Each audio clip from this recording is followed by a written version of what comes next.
Hello guys, আসসালামু আলাইকুম। সবাই কেমন আছেন? আজকে আপনাদের জন্য থাকছে স্পেশাল রেসিপি শাহী মোরগ পোলাও।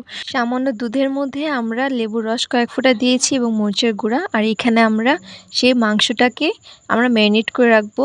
খুব সুন্দর করে এই মাংসটা ম্যারিনেট করে রাখতে হবে। মনে রাখবেন যেন মশলাটা মাংসের ভিতরে একদম ভালো করে ঢুকে যায়। আর এটা ম্যারিনেট করার পর আমরা ফ্রিজে রেখে দেবো ১ ঘন্টার জন্য। এখানে আমরা গরম মশলা নিয়েছি এবং নিয়েছি গুঁড়ার দুধ, সাথে ছিল আমাদের তেল এবং রোস্টের মশলা, সাথে আদা রসুন বাটা এবং সেই মেরিনেট করা মশলাটা। সো এখন আমরা পেঁয়াজের বেরেস্তা করব। এর জন্য পরিমাণ মতো আমরা পেঁয়াজ দিয়েছি।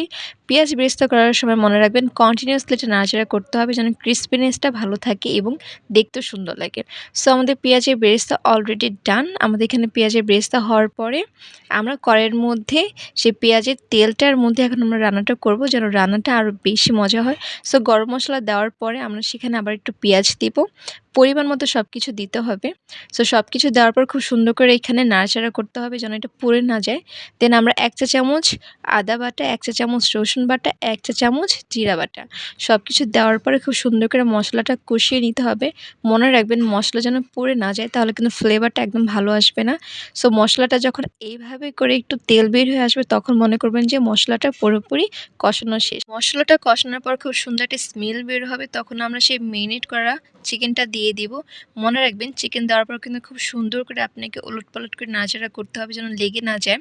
আর একটা কথা বলি, এই রান্নার রেসিপিটা সম্পূর্ণ আমার বড় আপুর হাতের, কারণ আপুর হাতের রান্না অনেক মজা, একদম পারফেক্টলি শেফদের মতোই আপু রান্না করে। সো আপনারা যদি একবার চান এই রেসিপিটা ফলো করতে পারেন, আই হোপ আপনাদের অনেক ভালো লাগবে।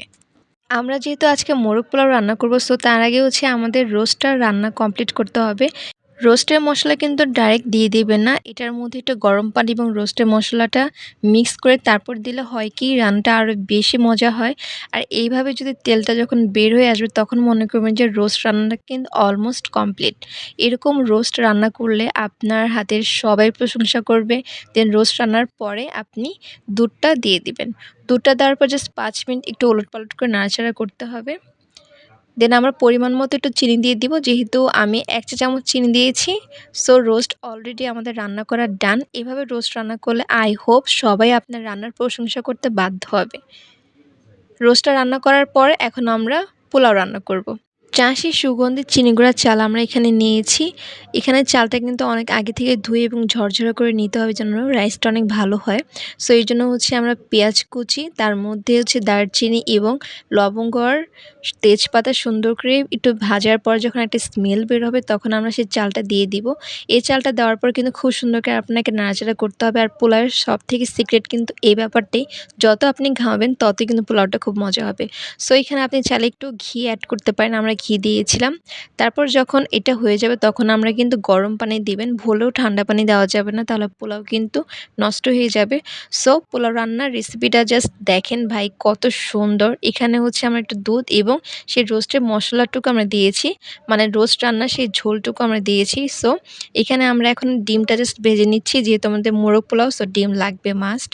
এতক্ষণে আমাদের রাইসটা কমপ্লিট। আর এখানে আমরা দিয়ে দিব সেই রোস্টটা দেওয়ার পর আমরা একটু লেয়ারভাবে সাজাবো। তো রোস্টটা দেওয়ার পরে এখানে আমরা সেই রোস্টের ঝোলটুকু দিয়ে দিব।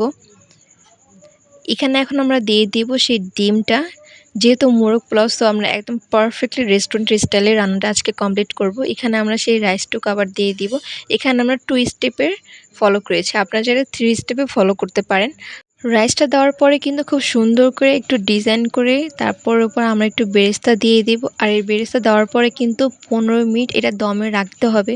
আজকের মতো আমাদের মোরগ পোলাও রেসিপি এখানেই শেষ। এই রেসিপিটা যদি আপনি ফলো করেন একদম বলতে পারি আপনার কাছে খুব ভালো লাগবে। আর এই রেসিপিটা খেয়ে আমাদের বাসায় সবাই অনেক প্রশংসা করেছে। তো আজকের ভিডিওটা এখানেই ছিল। সবার কাছে একটাই রিকোয়েস্ট থাকবে, কেমন লাগলো অবশ্যই জানাবেন। Till then take care and stay safe. আল্লাহ হাফেজ, বাই বাই।